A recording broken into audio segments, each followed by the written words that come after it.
Muy buenos días, hermanos. Van a abrir sus Biblias en Jeremías capítulo 41.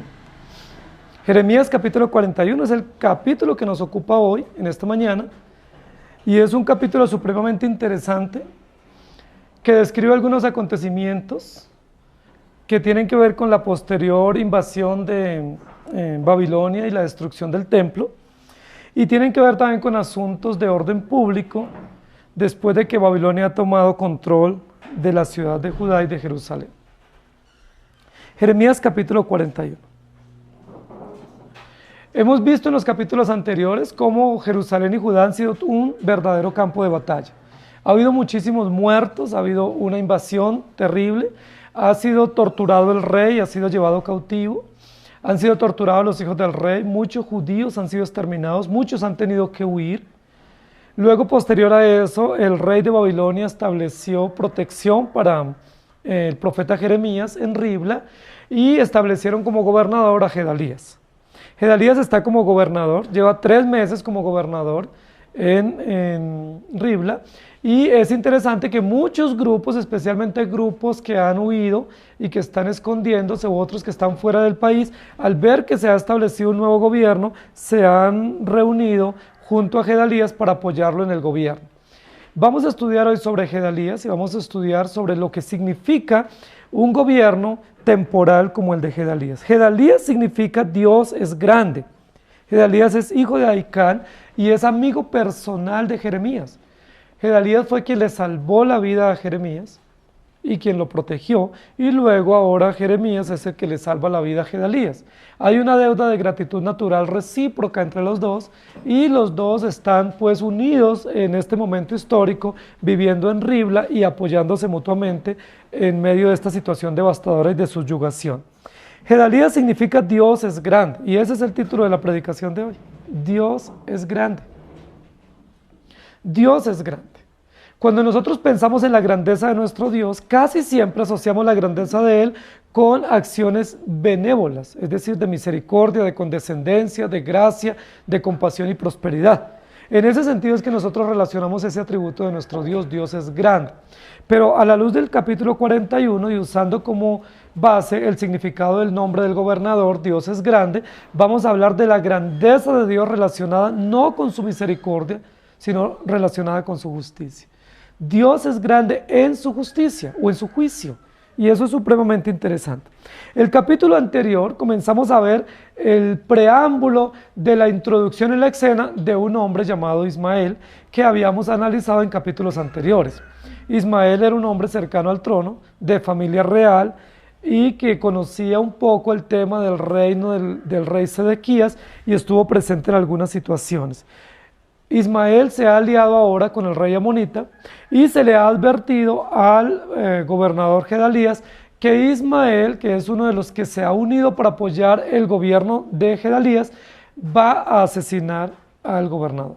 Ya él está advertido, él hizo caso omiso, él reiteró para su ministro de guerra, Johanán, que pues él no podía creer, que eso era simplemente una calumnia y que él no podía aceptar que Ismael, uno de los aliados que se había mostrado muy a favor de él, pudiera estar en contra y pudiera asesinarlo. Quedamos ahí básicamente en ese preámbulo y vamos a entrar al capítulo 41. Dios es grande, versículos 1 al 3. Aconteció en el mes séptimo que vino Ismael, hijo de Netanías, hijo de Elisama, de la descendencia real, y algunos príncipes del rey y 10 hombres con él, a Gedalías, hijo de Ahicam, en Mizpa, y comieron pan juntos allí en Mizpa. Y se levantó Ismael, hijo de Netanías, y los 10 hombres que con él estaban, e hirieron a espada a Gedalías, hijo de Ahicam, hijo de Safán, matando así a aquel a quien el rey de Babilonia había puesto para gobernar la tierra. Asimismo mató Ismael a todos los judíos que estaban con Gedalías en Mizpa y a los soldados caldeos que allí estaban. La primera parte es un episodio supremamente interesante. Ismael se reúne con Gedalías en la casa de gobierno, probablemente en Mizpa, y el propósito de la reunión es comer juntos. Están juntos a la mesa, participando de una comida, se levanta Ismael contra Gedalías y lo asesina a sangre fría, y no solo a él, sino a todos los que con él estaban. Es un acontecimiento supremamente calculado, frío, con mucha sevicia, con mucha intencionalidad, con mucha crueldad de parte de Ismael. Vemos que es realmente un asesino a sangre fría, un asesino que está premeditado para causar este asesinato contra Gedalías. Cualquiera de nosotros podemos decir, el victimario es Ismael y la víctima es Gedalías. Gedalías es un hombre inocente, es un gobernador inocente, es un hombre puesto por Nabucodonosor, es un amigo personal del profeta Jeremías, puesto para gobernar y para lograr el desarrollo y la unidad nuevamente y la reconstrucción de esta nación devastada por la guerra. Pero rápidamente se levanta un enemigo de este gobernador, que hasta ahora es un gobernador aparentemente fiel, para asesinarlo. ¿Sí? Es interesante lo que nosotros podemos estar viendo, porque con muchísima facilidad nosotros podemos ver que Ismael es un hombre terriblemente malo, cruel, asesino, y Gedalías es un hombre bueno. Los malos matan a los buenos, los malos se levantan contra los buenos y les asesinan y les quitan del lugar de gobierno. Eso es lo que nosotros simplemente vamos a encontrar. Y fácilmente nosotros podemos hablar muy mal de Ismael, de este hombre que está aquí en esta escena, y decir, es un hombre muy malo, ¿sí? Un traidor terrible, y Gedalías es un hombre inocente. Pero no es así lo que la historia bíblica nos está mostrando. Básicamente, si lo conectamos con el capítulo anterior. Lo que nos dice el capítulo anterior no es que Ismael era un traidor, sino básicamente se le da una advertencia a Gedalías para que no traicione a su propio pueblo. Si ustedes recuerdan, a Gedalías se le advirtió, en primer lugar, que Ismael iba a venir contra él y lo iba a asesinar. ¿Quién fue el que le dio esa noticia a Gedalías? Su ministro de guerra, es decir, un hombre de su círculo de protección, de su círculo de seguridad, un hombre que estaba allí para velar por la seguridad del gobernador temporal, un hombre que entendía el tema de la inteligencia y el tema de las amenazas que tienen los gobernadores, y ese hombre, Johanán, que era un hombre fiel y constante por muchos años como aliado del gobierno, él le advirtió y le dijo, Ismael viene para matarte, no te confíes de él, no te confíes de ese aliado que viene de Amón, porque él es enviado del rey amonita para matarte.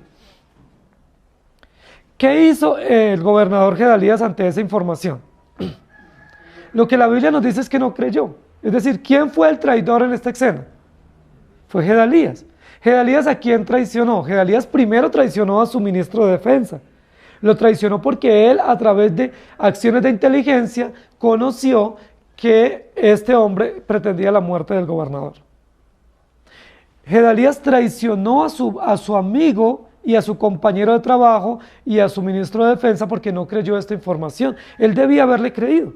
¿Por qué le creyó más a Ismael que a su ministro de defensa? Ismael era realmente un desconocido para él, venía de afuera, no conocía las intenciones de por qué él se quería aliar al gobernador. ¿Por qué no le creyó a su ministro y sí le creyó a Ismael? En primer lugar, el traidor es Gedalías. Gedalías, además de traicionar a su amigo Johanán y a su compañero de defensa, también traicionó a su propio pueblo. Porque Gedalías nunca recibió un encargo de recibir todos los apoyos que vinieran de afuera. Gedalías nunca se le dijo, mire, por favor tienes que recibir a todos los que vengan y hacer un gobierno plural. El pluralismo es uno de los grandes males de nuestra sociedad. El pluralismo es uno de los grandes males de la iglesia contemporánea. Muchísimos movimientos contemporáneos llamados cristianos o eclesiásticos tienen un pensamiento plural. Es decir, todo lo que venga, todo el que venga lo recibimos. Somos de libre pensamiento o de pensamiento abierto. El liberalismo es una expresión del pluralismo que nosotros tenemos. El arminianismo es una expresión del pluralismo de pensamiento ideológico que nosotros manejamos en la iglesia. Muchísimas personas son de una mente tan abierta que todo el que piensa de cualquier manera se recibe y se le dice hermano. No puede existir eso entre los creyentes verdaderos. Los creyentes verdaderos somos en contra del pluralismo de pensamiento y el pluralismo de acción. Gedalías es un gobernador pluralista. Es un gobernador que todos los apoyos que recibe les abraza y los invita a comer en su casa. Y se sienta con ellos a la mesa y les dice, bienvenidos, me encanta tu apoyo, no sé qué piensas, no sé a qué vienes, pero bienvenido, Dios te bendiga.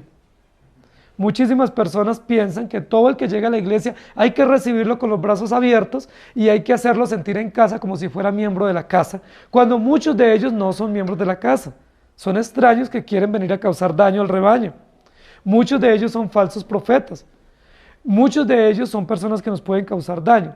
Pero recordemos que dijimos en el capítulo anterior que Gedalías no tenía ese tipo de discernimiento.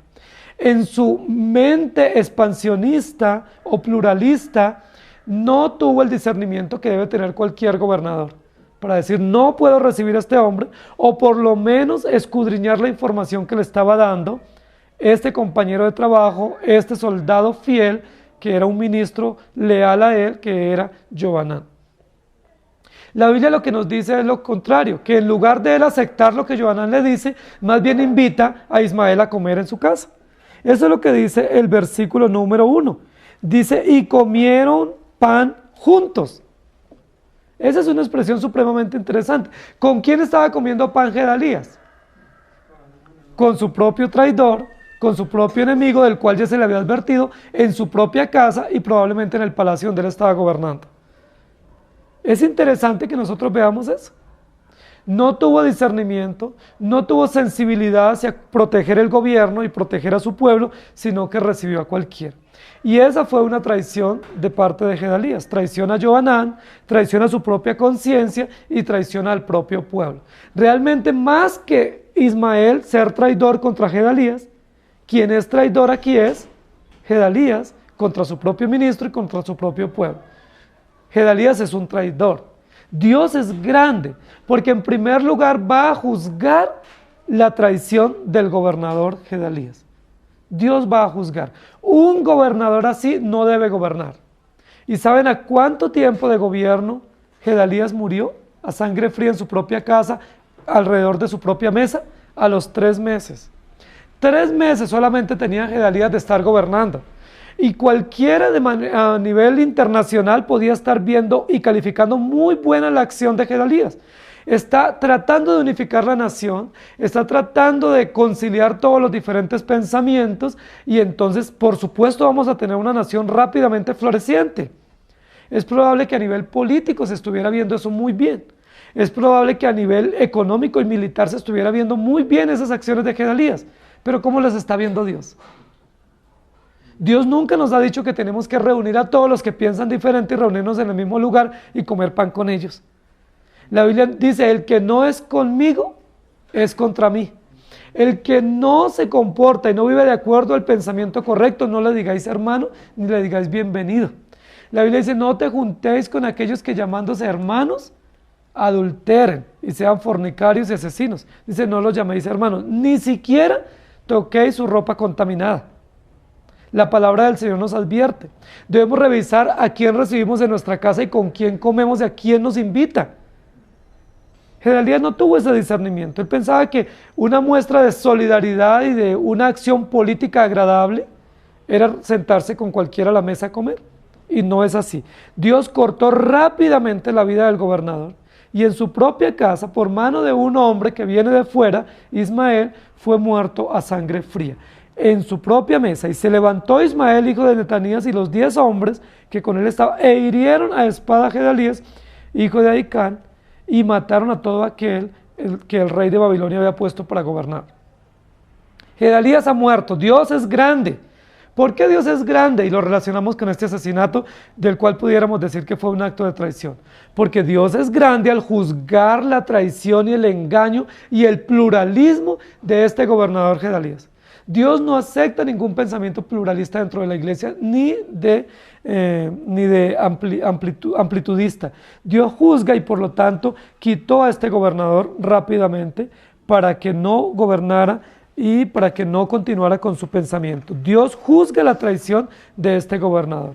En segundo lugar, versículos 4 al 10 dice así: sucedió además un día después que mató a Gedalías, cuando nadie lo sabía aún, que venían unos hombres de Siquén, de Silo y de Samaria, 80 hombres, raída la barba y rota las ropas y rasguñados, y traían en sus manos ofrenda e incienso para llevar a la casa de Jehová. Y de Mizpa le salió al encuentro llorando Ismael, el hijo de Netanías, y aconteció que cuando los encontró les dijo: venid a Gedalías, hijo de Ahicam. Y cuando llegaron dentro de la ciudad, Ismael, hijo de Netanías, los degolló y los echó dentro de una cisterna, él y los hombres que con él estaban. Mas entre aquellos fueron hallados 10 hombres que dijeron a Ismael: no nos mates, porque tenemos en el campo tesoros de trigos y cebadas y aceites y miel. Y los dejó y no los mató entre sus hermanos. Y la cisterna en que echó Ismael a todos los cuerpos de los hombres que mató a causa de Gedalías era la misma que había hecho el rey Asa a causa de Baasa, rey de Israel. Ismael, hijo de Netanías, la llenó de muerto. Después llevó Ismael cautivo a todo el resto del pueblo que estaba en Mizpa, y a las hijas del rey y a todo el pueblo que en Mizpa había quedado, el cual había encargado Nabuzaradán, capitán de la guardia, a Gedalías, hijo de Ahicán. Los llevó pues cautivos Ismael, hijo de Netanías, y se fue para pasarse a los hijos de Amón. Esta segunda escena de este capítulo no es menos dramática, no es menos cruel. Tiene un suspenso supremamente interesante. Ismael ve o escucha o percibe que vienen unos peregrinos. 80 peregrinos vienen. Hay una gran multitud de peregrinos que vienen de una región, que era una región intermedia del pueblo de Israel, Siquem, Silo y Samaria, y estos 80 peregrinos vienen con un único objetivo, y es presentar unas ofrendas en las ruinas del templo o en el lugar donde había existido el santuario en Judá y en Jerusalén. Estos peregrinos vienen con un único objetivo: adorar. Es muy interesante la acción de estos peregrinos.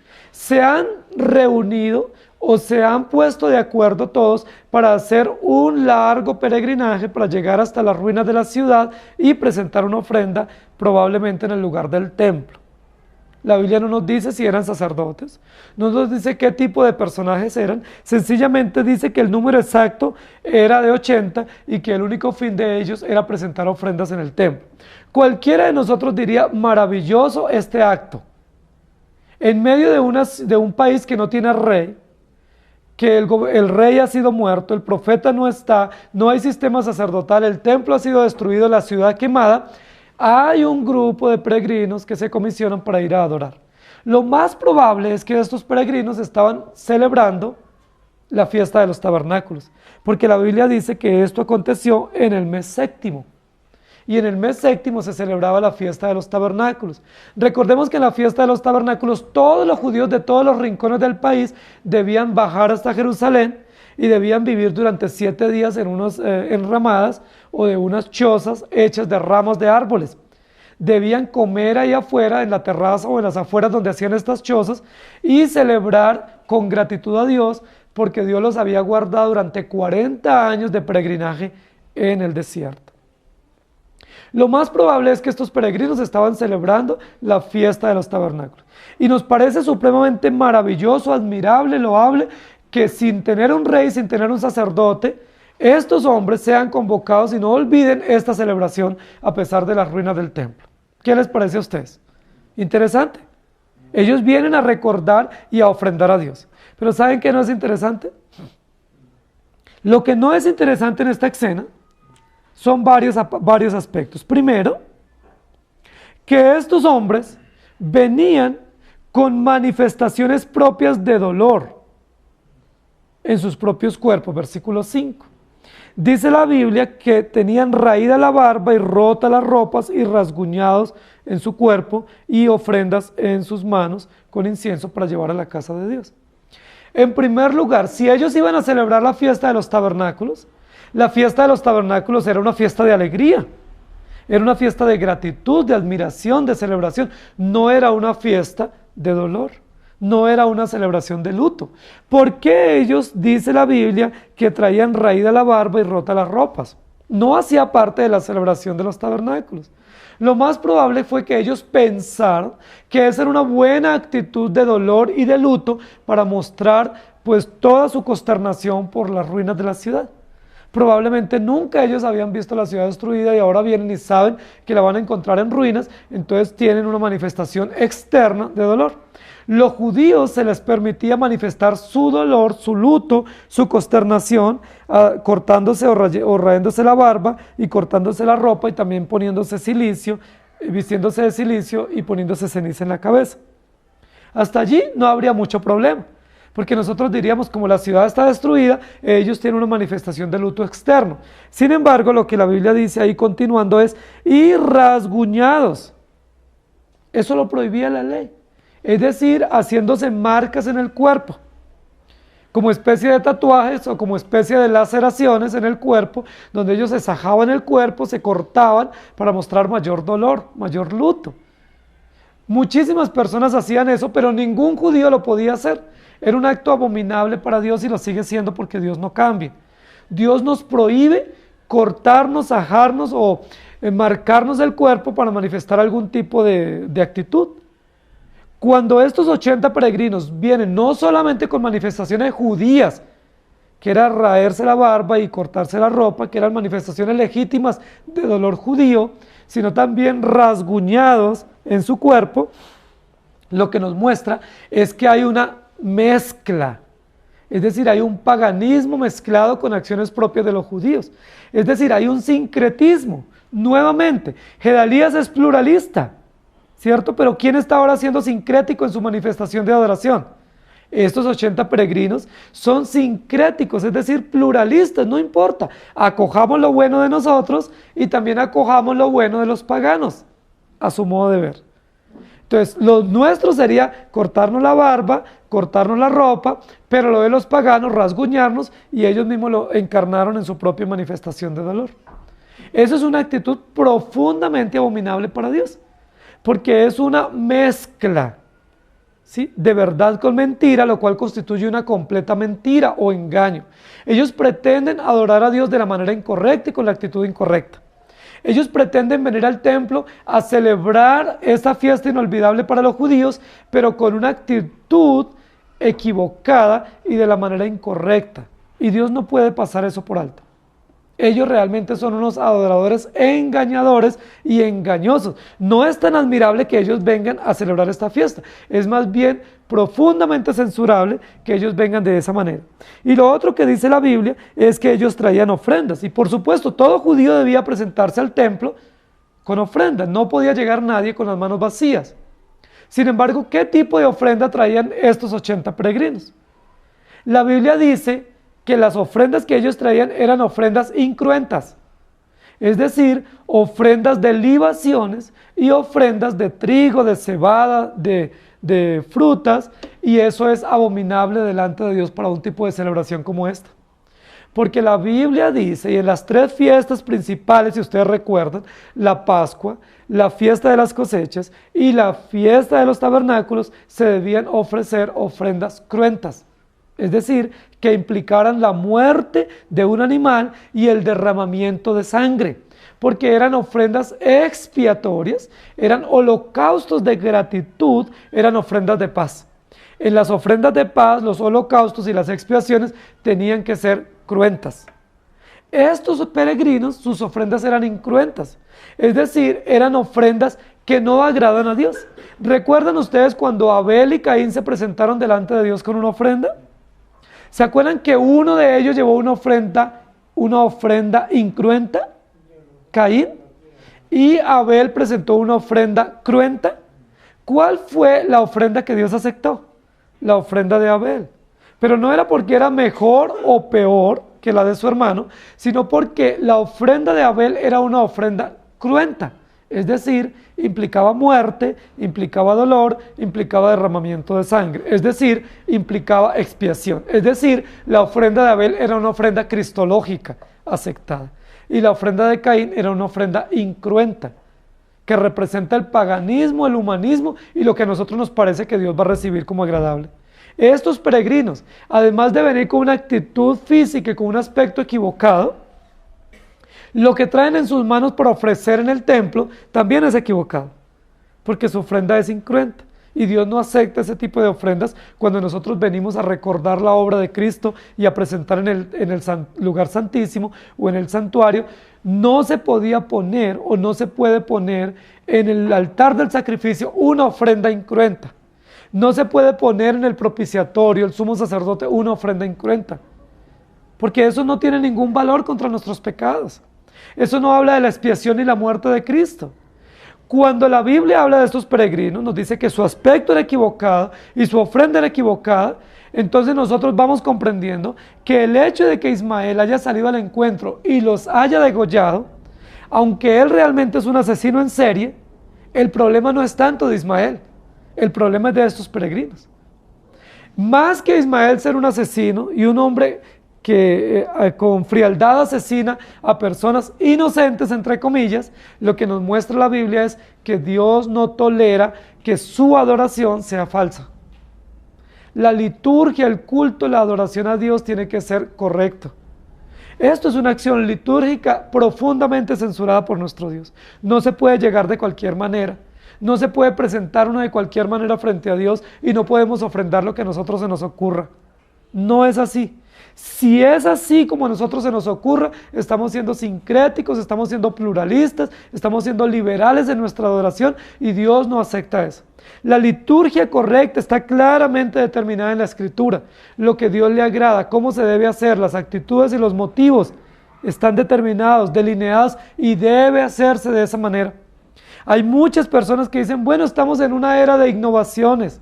Es importante que innovemos nuestra adoración a Dios. Es importante que presentemos cántico nuevo y adoración nueva, olor fragante a Dios. ¿Saben, queridos hermanos? Muy probablemente ese fue el pensamiento de estos 80 peregrinos que se convocaron.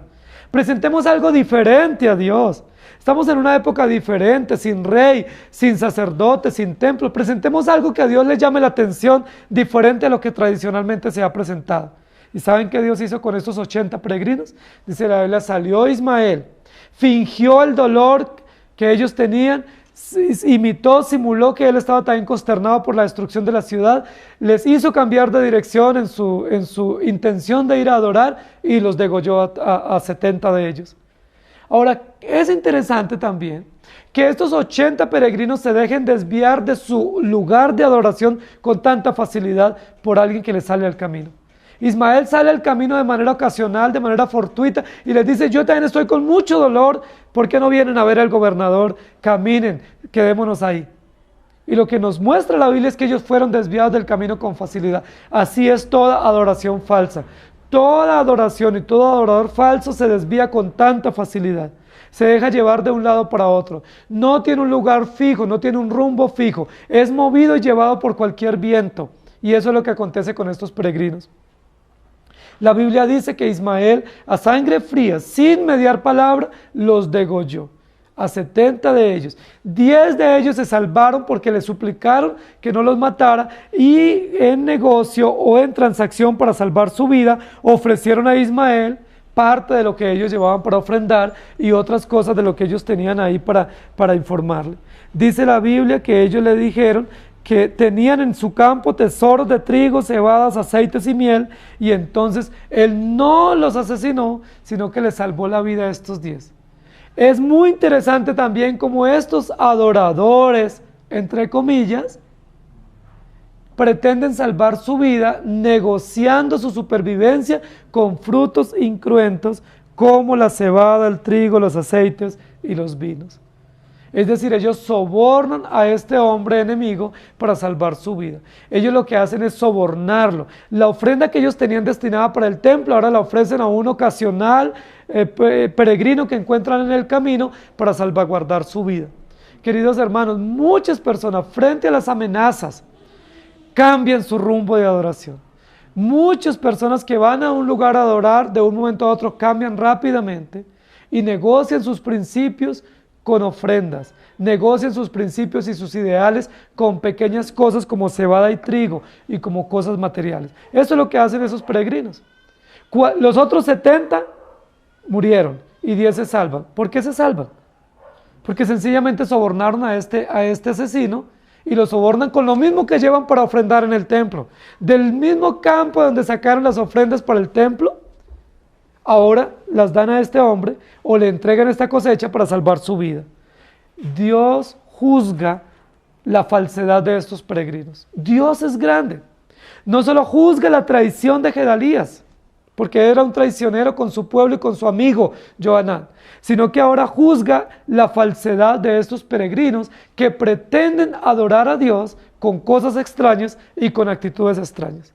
Dios juzga. ¿Cómo lo juzga? Primero asesinando a través de este instrumento material que es Ismael a 70 de ellos, y segundo, desviando la atención de otros 10 que se salvan, pero que muy probablemente ya no continúan en su intento de llegar al templo en Jerusalén para adorar.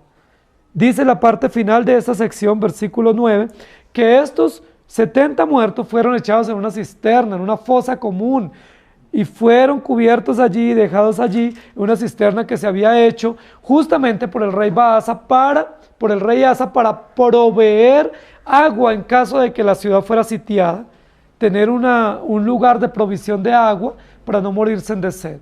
Y luego dice la Biblia que Ismael se llevó cautivo al resto del pueblo que estaba en Mizpa, incluidas las hijas del rey que habían quedado salvas. El rey Sedequías, recordemos que había presenciado el degollamiento de sus hijos y luego a él le sacaron los ojos y fue llevado a Babilonia.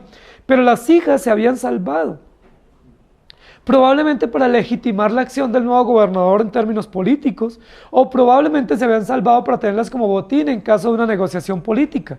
Es muy probable que Ismael las tomó a ellas como rehenes, y cuando dice allí que quedaron esas mujeres, probablemente las tomó y se las llevó para usarlas como rehenes para hacer algún intercambio, alguna negociación. Ahora, ¿cuál es la razón por la cual Ismael está actuando de manera tan deliberada, tan fría, tan calculada, matando a personas en serio? Lo que la Biblia nos deja entrever es que Ismael tenía profunda ambición por el poder. Ismael era un hombre que aspiraba al trono, y una vez se da cuenta que él no es puesto por el rey Nabucodonosor para gobernar, sino que es puesto Gedalías, se siente muy humillado, profundamente desplazado, y tiene una codicia y una ambición de poder. Él sabe que Gedalías no es de descendencia real, pero Ismael sí es de descendencia real. Es decir, Ismael juzga que él es el que merece estar en el lugar de Gedalías. Pero como Nabucodonosor no lo pone, pero pone al otro, entonces él va y lo mata a Gedalías. La ambición al poder, la ambición a la gloria, es un hombre que no comprende que Dios es soberano, no comprende que Dios da a cada quien como Dios quiere, y quiere él mismo ponerse en el poder por su propia fuerza. No solo mata a Gedalías, que es el gobernador, para él aspirar al gobierno, sino que mata a todos sus serviciales y ahora mata a todos estos adoradores que vienen para que no quede ningún vestigio de adoración ni ninguna remembranza de toda la historicidad del pueblo, y para él quedarse con el gobierno.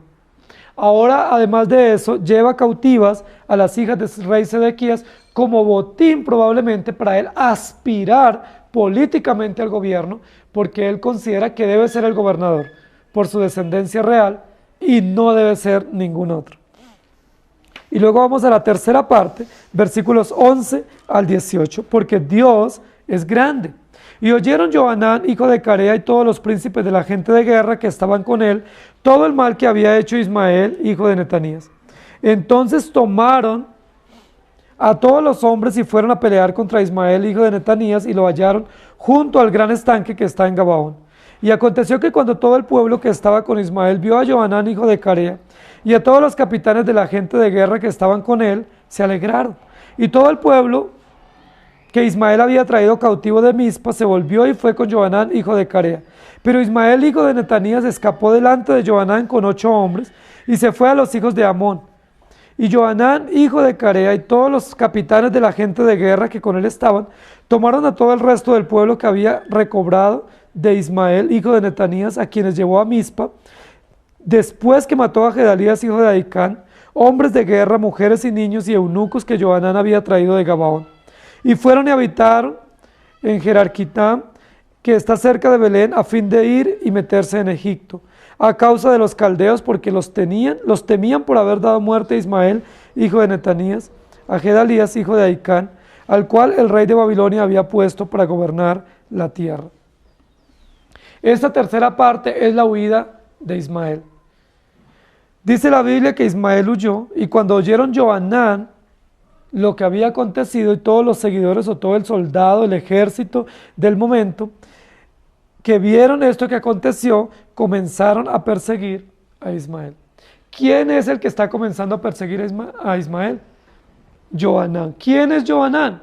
El que había advertido anticipadamente que él se iba a levantar contra Gedalías y no se le había puesto atención.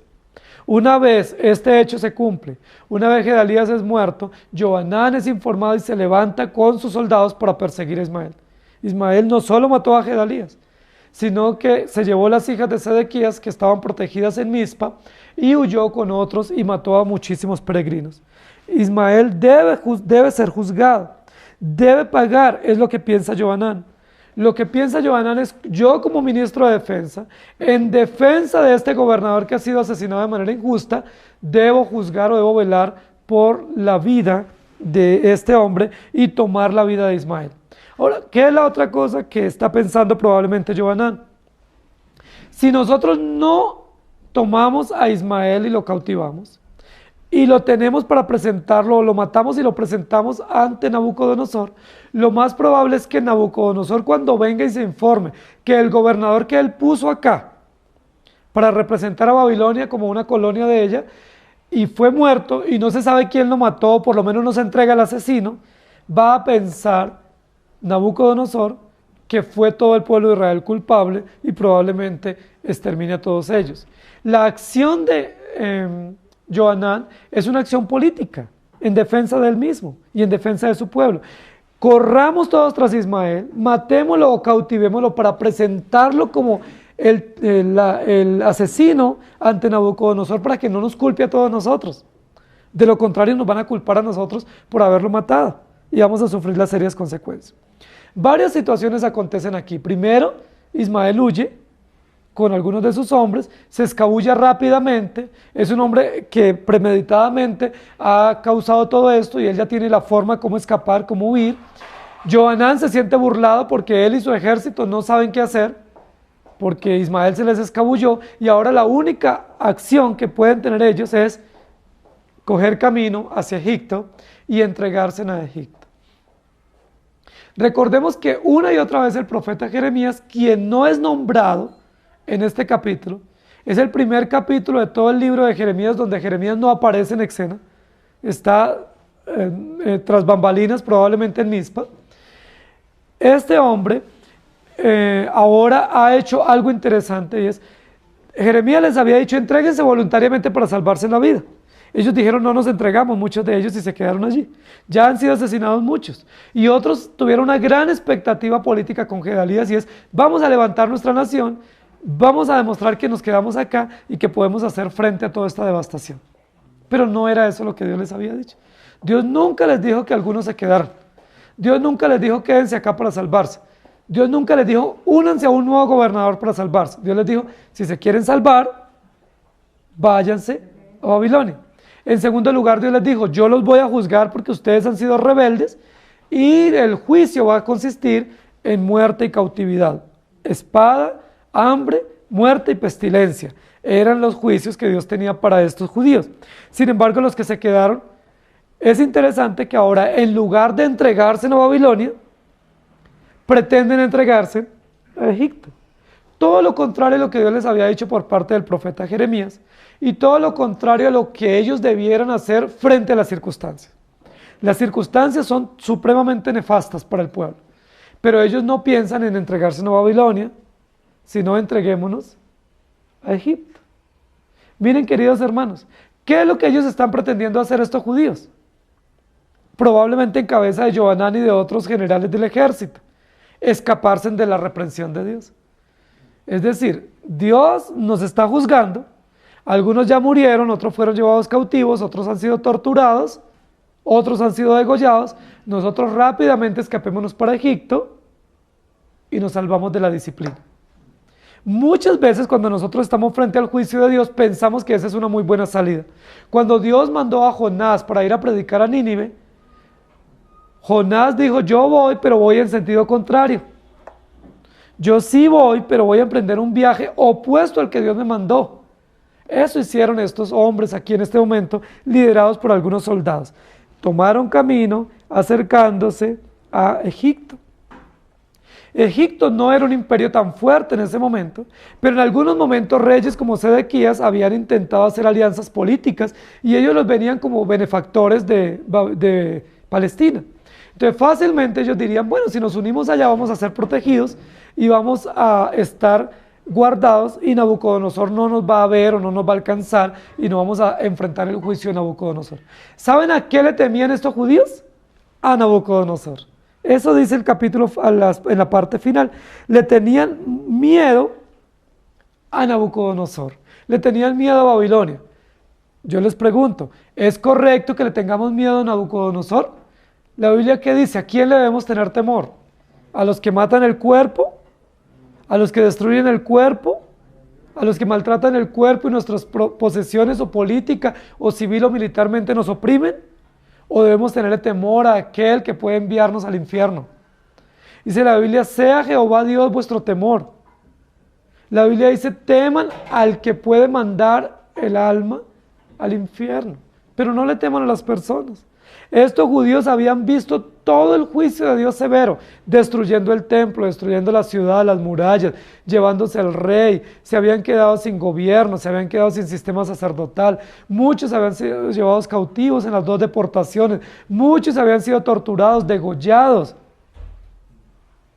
¿Por qué ellos no le temen a Dios? ¿Por qué ellos no se ponen de rodillas y suplican a Dios misericordia? ¿O por qué, por lo menos para salvar su vida temporalmente, si no se van a arrepentir, se entregan a Babilonia y no toman el camino opuesto? ¿Saben por qué Dios permitió toda esta situación?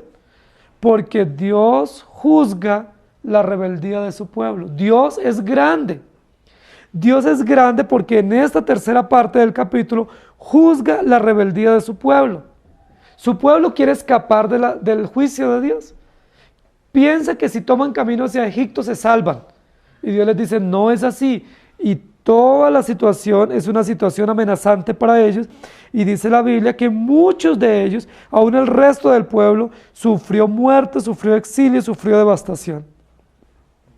Fueron muchísimos los que murieron en esta ocasión.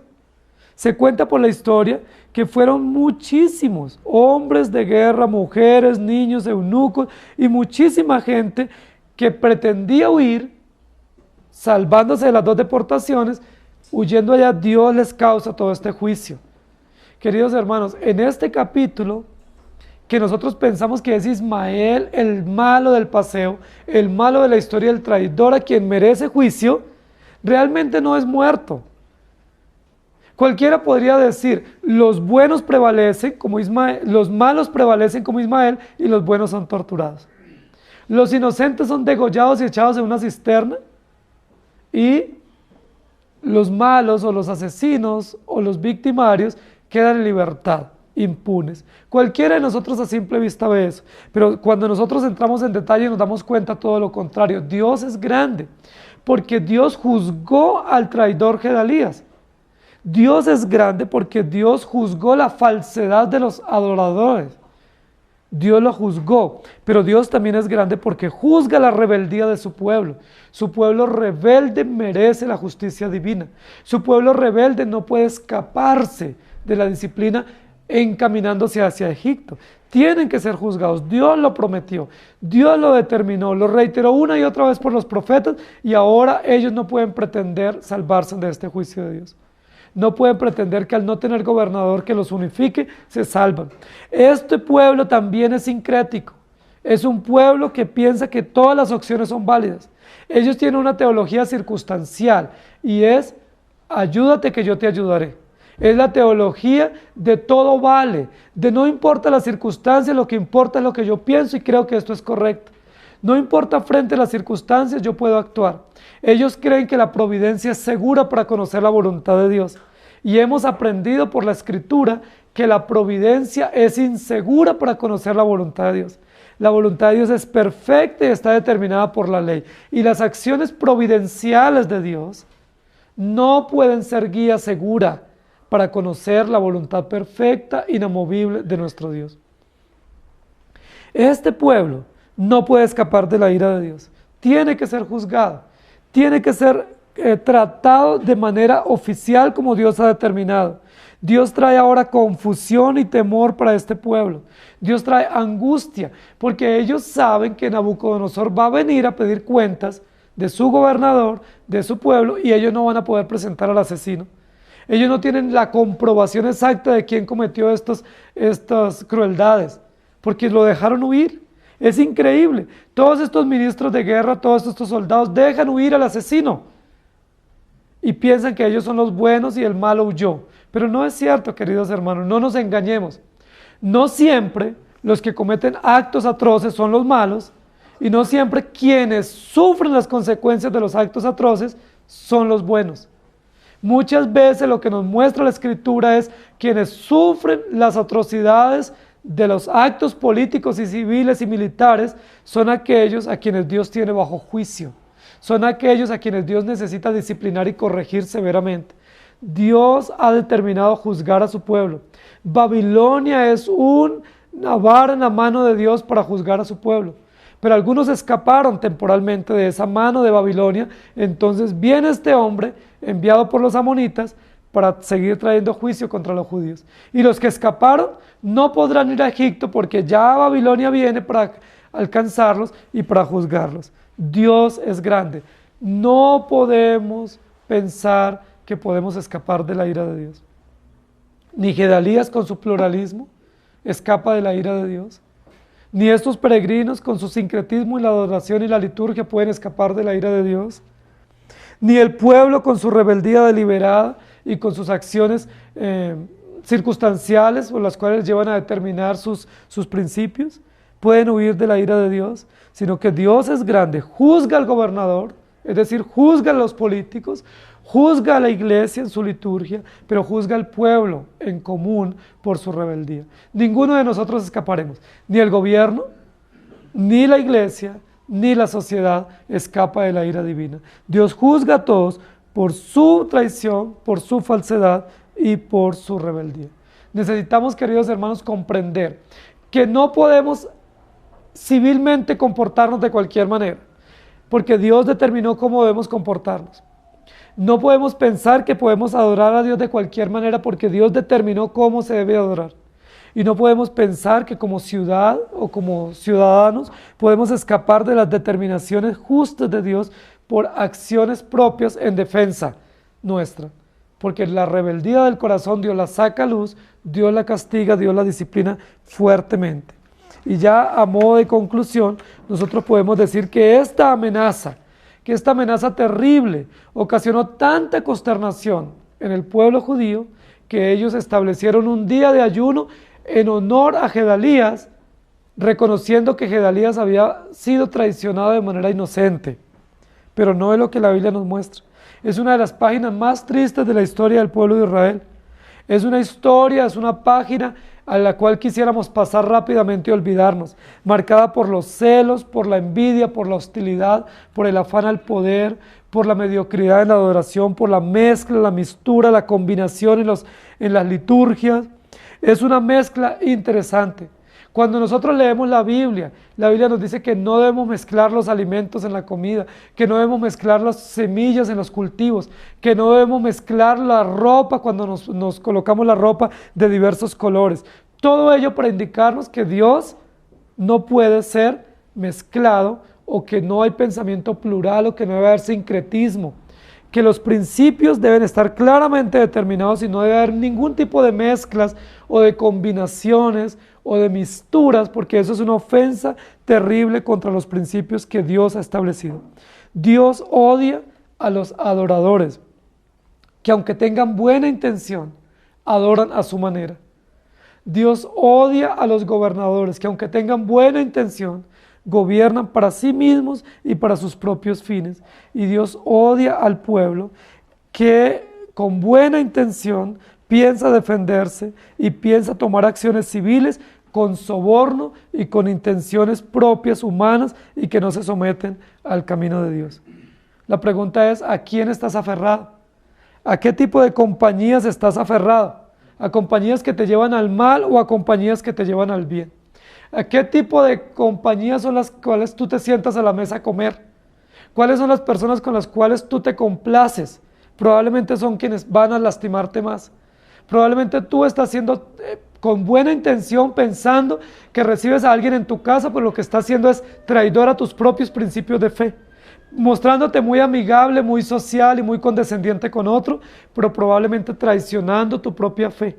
probablemente mostrándonos muy abiertos en nuestra liturgia, aceptando nuevas formas y maneras, pero lo más probable es que esas aperturas que tenemos en nuestra liturgia, lo que están mostrando la falsedad de nuestra adoración, que estamos mezclando fuego extraño, que estamos mezclando acciones incruentas en nuestra adoración, y si son acciones incruentas mezcladas en la adoración, lo que decimos es que nuestro culto no es cristocéntrico, y que no es soteriológicamente centrado en la Escritura, porque estamos en función de nosotros mismos y no en función de la adoración a nuestro Dios. Dios es grande.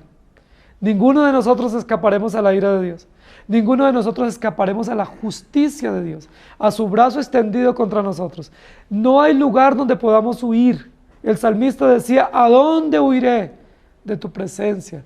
¿Dónde me esconderé y cómo escaparé de tu mano? No hay lugar, queridos hermanos, porque donde estemos y donde vayamos, estamos siendo observados y vistos por el ojo escrutador de Dios y por la justicia omnisciente e implacable, severa y precisa de nuestro Dios. Nuestra única esperanza es Jesucristo. Por eso tenemos que presentar ofrendas cruentas. Cristo es nuestra ofrenda cruenta. Cristo es nuestro sacrificio una vez y para siempre. Y nos acercamos a Dios no por nuestras propias obras, no con nuestras manos llenas de ofrendas de nuestras propias voluntades, sino a través de la única y preciosa ofrenda que se llama Jesucristo, Cordero sin mancha, derramado en la cruz, libado por nosotros para nuestra salvación y para nuestra esperanza. Sea Él nuestro temor, sea Él nuestra alabanza y nuestra gratitud por siempre. Amén. Señor, gracias te damos por esta oportunidad que nos das de escuchar tu palabra. Gracias por la oportunidad que nos das de comprender lo traidores que somos y lo falsos que somos y los rebeldes que somos. Gracias por enseñarnos en tu palabra que Gedalías no era inocente y no fue asesinado inocentemente. Que Gedalías, siendo un gobernador puesto políticamente para cuidar a su pueblo, era un hombre traicionero, era un hombre que quería tener amistades, era un hombre que quería tener favores de otros y que quería unificar y desarrollar su nación teniendo un pensamiento plural y sincrético. Qué equivocado estaba, y tú lo juzgaste, Señor. También nos muestra que estos peregrinos, que a simple vista pensábamos que eran adoradores genuinos, realmente eran unos falsos, que querían presentarte ofrendas que tú no habías pedido y con actitudes y motivos equivocados. Señor, te pedimos perdón porque muchas de nuestras liturgias, muchas de nuestras acciones de adoración son equivocadas. Muchos de los elementos que usamos son elementos que no hablan de Cristo Jesús, que no muestran el sacrificio de Cristo, que no muestran la perversión de nuestras maldades y que no nos muestran la esperanza únicamente en Jesucristo. Ayúdanos a estar centrados en la palabra y centrados en Cristo. Ayúdanos a que nuestra adoración sea cristológica en todo el sentido de la palabra. No solo en la actitud, no solo en la doctrina, sino también en las acciones y en las ofrendas. Que nuestras ofrendas sean cristológicas y sean expiatorias, como lo muestra el sacrificio de Jesucristo. Pero ayúdanos a comprender que nuestro corazón es rebelde y que queremos escapar de la disciplina. Gracias porque tú sacas a la luz nuestra rebeldía, sacas a la luz nuestros temores y nos muestras que al único que debemos temer es a ti y que no debemos temer al hombre, porque podemos escapar de la mano del hombre, pero no poder escapar de la mano tuya. Si bien es cierto, Ismael es un asesino que tendrá que dar cuentas a ti, no es inocente estos hombres que han sido degollados y que han sido perseguidos. Ellos también son pecadores a los cuales se les había advertido por muchos años que necesitaban arrepentirse y volver a ti. Ten misericordia de nosotros. Y ayúdanos a mirarte a ti, Señor, y ver tu sangre derramada en la cruz y encontrar esperanza y alivio para nuestras maldades. Ayúdanos a mirarte a ti y ver tu justicia, pero no solo tu justicia, Señor, fuerte contra nosotros, sino su justicia mostrada a través de tu sacrificio para perdonar nuestros pecados y hacernos caminar en ti. En el nombre del Señor Jesús. Amén. Que el Señor les bendiga.